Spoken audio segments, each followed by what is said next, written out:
ભગવાન શું કરે છે ખબર છે? વત્સાન મુંચન ક્વચિત સમયે ક્રોશ સંજાત હાસ. વાછરડાઓને છોડી નાખે છે ભગવાન, અને વાછરડાઓને છોડી અને ગાયનું દૂધ પીવડાવી દે. સાંજે જ્યારે ગોપી ગાયને ધોવા માટે જાય તો દૂધ જ ન નીકળે. તો વત્સાન મુંચન ક્વચિત સમયે ક્રોશ સંજાત હાસ.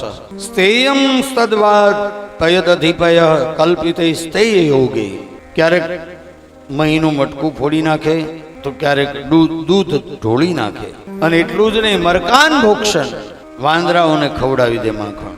આવું બધું તોફાન કરવા લાગ્યા છે ભગવાન. હવે તો ધીમે ધીમે એક વખત આંગણામાં રમતા હતા, અને રમતા રમતા ભગવાને માટી ખાધી.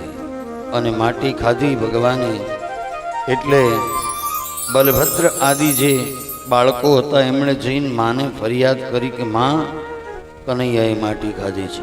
જ્યાં કહ્યું કનૈયાએ માટી ખાધી છે, ભાગવતની અંદર લખ્યું છે કે એકદા ક્રીડમાનસ્તે રામાદ્યા ગોપદારકા કૃષ્ણો મૃદમ ભક્ષિતવાન ઇતિ માત્રેન વેદયે. એક વખત રામ આદિ એટલે કે બલભદ્ર આદિ ગોવાળિયાઓ રમતા હતા ને એમાં ભગવાને માટી ખાધી. રામે બાળકોને, નાના બાળકોને ટેવ હોય માટી ખાવાની. માટી ખાય. શું કામ ખાય તમને ખબર છે? એનામાં કેલ્શિયમની ઉણપ હોય ને એટલે ખાય. કદાચ ભગવાને ખાધી હોય એમ.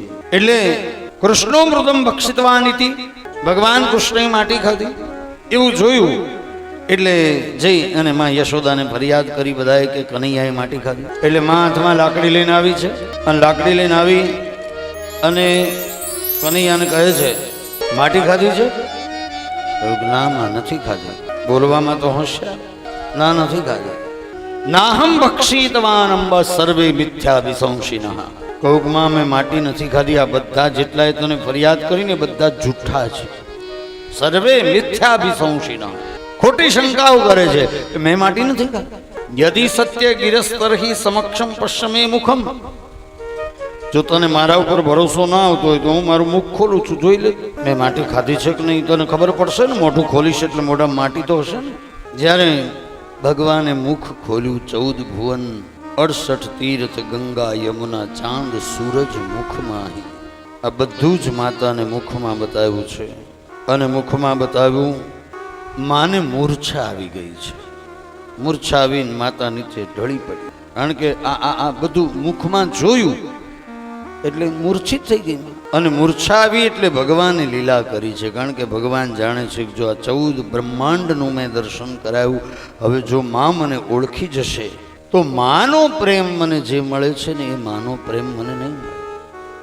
અને હું તો માનો પ્રેમ મેળવવા માટે અહીંયા આવ્યો છું. જ્યારે ઈશ્વર એકલા હાથે બધાને પ્રેમ ન આપી શક્યો ત્યારે એણે માં બનાવી, અને પછી માં બનાવ્યા પછી માના પ્રેમને ઈશ્વરે જોયો, અને ત્યારે ઈશ્વરને થયું કે ઓહો, માનો પ્રેમ તો હવે મારે મેળવવો પડશે. એટલે પહેલા તો ભગવાન કૂર્મ બન્યા, વરાહ બન્યા, મત્સ્ય બન્યા, થાંભલામાંથી પ્રગટ થયા, નરસિંહ બન્યા. પણ પછી માના પ્રેમને જોયો, અને માના પ્રેમને જોયો પછી તો પ્રભુ વામન બન્યા, પ્રભુ રામ બન્યા, પ્રભુ કૃષ્ણ બન્યા છે માતાના પ્રેમને મેળવવા માટે.